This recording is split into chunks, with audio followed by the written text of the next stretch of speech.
Stay Busy, épisode numéro 40. J'espère que vous allez bien. Aujourd'hui, j'aimerais vous parler d'un sujet qui me tient gros à cœur. Yes, depuis le début de l'année, je n'ai toujours pas trouvé d'autres jeux de mots, mais c'est réel. C'est réel parce que je me suis fait piéger. Je peux appeler ça un piège, parce qu'en réalité, je suis rentré dans l'engrenage d'un vendeur agressif. Ou plutôt d'une équipe de vente agressive qui m'attaque depuis janvier, mi-janvier 2022, et nous sommes aujourd'hui le 16 avril. Alors laissez-moi vous replacer ça dans le contexte. Mi-janvier, je me dis, réfléchis à investir dans la pierre, à faire un investissement immobilier. Donc je commence à y réfléchir petit à petit. Les algorithmes d'Instagram me redirigent vers une publicité qui me présente une opportunité d'investissement sur un immeuble qui est en construction, où je pourrais prendre un appartement pour un prix très attractif. Bref, je remplis le formulaire, je suis contacté par un des commerciaux et très vite, il décide de me proposer un rendez-vous le week-end chez moi à la maison. Vu que je suis une personne très occupée, il veut bien me faire le plaisir de se déplacer et de venir chez moi. Super, le week-end arrive, le samedi arrive, le jeune homme très élégant, très poli, très gentil, propre sur lui-même, débarque chez moi, me présente le bien et tout de suite je me rends compte qu'il a une approche du type PNL, vous savez, avec des questions dirigées et une approche assez cognitive où il m'enferme dans des réponses où je réponds 3 fois oui et au final on se rend compte que on rentre dans le piège et qu'on commence à répondre de manière inconsciente quasi. Et donc ces questions sont très claires, il me fait comprendre que mon objectif, il me rappelle le fait que mon objectif est d'investir dans l'immobilier et d'avoir un rendement sans trop me casser la tête avec une société qui prend tout en charge. Donc je réponds oui à toutes ces questions. Et évidemment, on va pas se mentir, l'offre était attrayante et elle semble sérieuse, mais c'est la manière dont il a abordé les questions m'ont enfermé dans ce cercle de oui infini. Ensuite, avant de partir, il m'annonce qu'il reste 2 biens dans cet immeuble, que ça part comme des petits pains et qu'il ne veut absolument pas me faire rater cette opportunité d'affaires.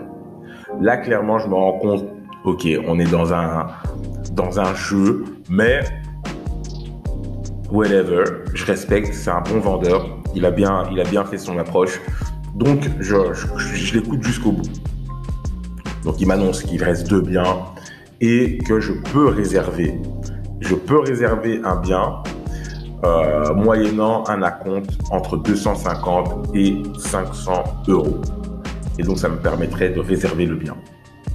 Il me laisse le document, il me dit, voilà, je vous laisse l'après-midi pour réfléchir et on se rappelle à la fin de l'après-midi. Le jeune homme part, je reprends mes idées et je me rends compte que ok, c'est peut-être une bonne opportunité d'affaires, mais je ne vais pas signer à la hâte. Il faut que j'en parle à ma compagne. Je suis pas prêt à signer directement. S'ensuit un harcèlement téléphonique. Il me rappelle pour vérifier si j'ai parlé avec ma femme. Évidemment, j'en parle avec ma compagne qui est dans ses occupations, donc en fait elle n'a pas réellement le temps de rentrer dans le détail. Et s'ensuit des jours qui passent. Une semaine plus tard, je suis recontacté par ce même commercial et je lui explique que écoutez, l'offre, malgré qu'elle soit attrayante, vu l'urgence et le fait qu'il n'y ait plus que 2 biens, je préfère ne pas les bloquer et continuer à chercher sur d'autres biens, d'autres opportunités d'investissement immobilier. 1 ou 2 mois, c'est cool. Je suis contacté par un autre agent de la même société qui me propose un autre investissement immobilier. Et donc, l'offre est attrayante, hein, on va pas se mentir. Et je rentre dans le jeu. Là, je comprends déjà que je suis face à des personnes qui ont une certaine méthode de vente agressive. Et je me dis, on va aller jusqu'au bout pour voir jusqu'où ils peuvent aller. Donc, ce deuxième commercial, je le convie chez moi. Il est 2 fois plus agressif que le premier. Il semble être stressé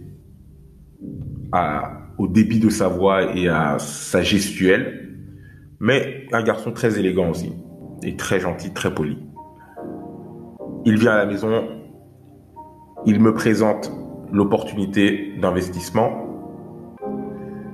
Je lui ressors le même discours. Ok, c'est super, mais il faudra que j'en parle à ma femme, et pour l'instant, elle est occupée. Et là, c'est à ce moment-là que j'ai senti que peu importe l'opportunité immobilière, l'approche commerciale était un peu tricky, comme on dit en anglais. Il me ressort le même argumentaire que son collègue, à tel point qu'il me dit aussi en fin de meeting, voilà, j'ai pas envie que vous ratiez cette opportunité, il nous reste 2 biens, ça part comme des petits pains. Je ne le propose pas à tous mes prospects, mais je vous propose 500 € de payer 500 € pour booker, ou plutôt réserver ce bien. Je lui dis la même chose, je dois parler avec ma femme, et on se revoit la semaine prochaine pour discuter à 3. Pas de souci, on prend rendez-vous pour la semaine suivante où on était censé avoir une discussion à 3 avec ma femme pour qu'il puisse expliquer l'opportunité à ma femme. À ma grande surprise, la semaine suivante, ce commercial débarque chez moi avec une bouteille de champagne, prêt à signer pour un bien immobilier de quasiment 200 000 €, sans que je n'ai vu le bien et sans que j'en ai discuté avec ma compagne. Juste incroyable. Donc le mec débarque chez moi avec la bouteille de champagne. Donc ça met un coup de pression énorme et ça crée un malaise incroyable. Et ensuite, après avoir fait tout son argumentaire à ma femme, il me regarde et il me dit « Alors, on signe ?» Et là, je me rends compte que le niveau de pression des vendeurs agressifs est tel que, sincèrement, j'étais tellement mal à l'aise que j'allais signer.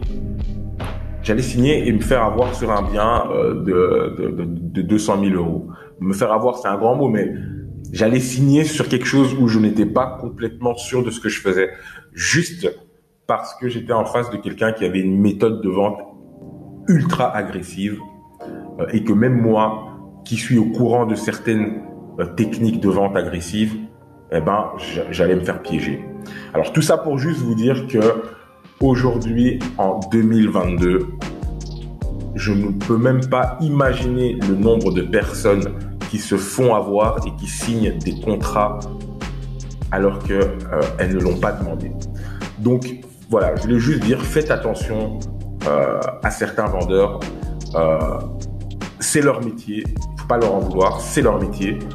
Mais c'est aussi notre responsabilité de consommateur de faire attention à ne pas se faire rouler. Donc voilà, c'était un épisode un peu light, mais je voulais parler de hard selling parce que évidemment c'est des techniques à l'ancienne qui sont toujours d'actualité aujourd'hui. Je vous souhaite un bon week-end et rendez-vous au prochain épisode.